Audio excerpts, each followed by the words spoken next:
മലപ്പുറം പെരിന്തൽമണ്ണ മണ്ണാർമലയിൽ പുലിയെ പിടികൂടാനായി ഒരു കൂടുകൂടി സ്ഥാപിച്ചു. ഇന്നലെ രാത്രിയാണ് വനംവകുപ്പ് ഉദ്യോഗസ്ഥർ ഒരു കൂടുകൂടി സ്ഥാപിച്ചത്. പ്രദേശത്ത് തെരുവ് നായയെ അജ്ഞാതജീവി ആക്രമിച്ച നിലയിലും കണ്ടെത്തി. ജംഷീർ കൊടിഞ്ഞു വിവരങ്ങളുമായി ചേർന്നു. ജംഷീർ, എന്താണ് ഉണ്ടായത്?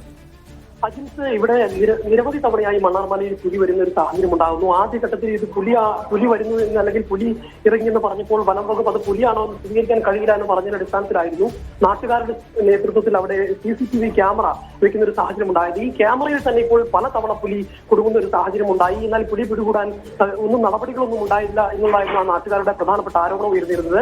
നേരത്തെ ഒരു കൂട് സ്ഥാപിച്ചിരുന്നു, പക്ഷെ ആ കൂട്ടിലേക്ക് പുലി കയറുന്ന ഒരു സാഹചര്യം ഉണ്ടായിരുന്നു. അതിന്റെ പശ്ചാത്തലത്തിൽ ഇന്നലെ വലിയ തരത്തിലുള്ള ഒരു പ്രതിഷേധത്തിലേക്ക് പ്രദേശവാസികൾ നീങ്ങി റോഡ് ഉപരോധത്തിനടക്കമുള്ള കാര്യങ്ങളിലേക്ക് നീങ്ങി. ഈ സംഭവവുമായി ബന്ധപ്പെട്ട് 30ഓളം പേർക്കെതിരെ പോലീസ് കേസെടുക്കുകയും ചെയ്തിട്ടുണ്ട്. അവിടുത്തെ പഞ്ചായത്ത് പ്രസിഡന്റ് ഉൾപ്പെടെയുള്ള 30ഓളം പേർക്കെതിരെ കേസെടുക്കുകയും ചെയ്തിട്ടുണ്ട്. പല കുറി ഇത്തരത്തിൽ വനംവകുപ്പ് അധികൃതരെ അറിയിച്ചിട്ട് നടപടി ഉണ്ടാകാത്തൊരു പശ്ചാത്തലത്തിലായിരുന്നു നാട്ടുകാർ പ്രതിഷേധത്തിലേക്ക് പോകുന്ന ഒരു സാഹചര്യം ഉണ്ടായത്. ഈ ഘട്ടത്തിലാണ് ഇപ്പോൾ ഇതിനകത്ത് കൂടുതൽ ഇടപെടൽ ഉണ്ടാകുന്നത് എന്നുള്ളതാണ്. ഇപ്പോൾ ഇന്നലെ ഒരു കൂടുകൂടി അധികം സ്ഥാപിച്ചിട്ടുണ്ട്.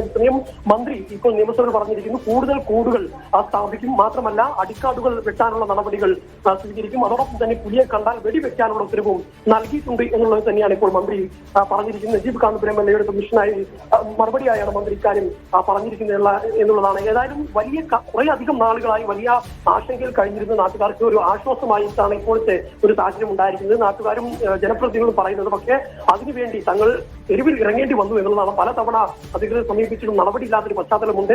പിന്നീട് ഇന്നലെ റോഡ് ഉപരോധിക്കുന്ന ഒരു സാഹചര്യത്തിലാണ് ഇത്തരത്തിലുള്ള ഒരു നടപടികളിലേക്ക് പോയത്. അതേസമയം തങ്ങളുടെ ജനപ്രതിനിധികളും നാട്ടുകാരുമായ 30ഓളം പേർക്കെതിരെ ഈ സമരത്തിന്റെ പേരിൽ പോലീസ് കേസെടുത്തിട്ടുണ്ട്. ഈ കേസ് ഒഴിവാക്കണമെന്നുള്ള ആവശ്യം കൂടി നാട്ടുകാർ മുന്നോട്ട് വെക്കുന്നുണ്ട്. അജു, ശരി ജംഷീർ.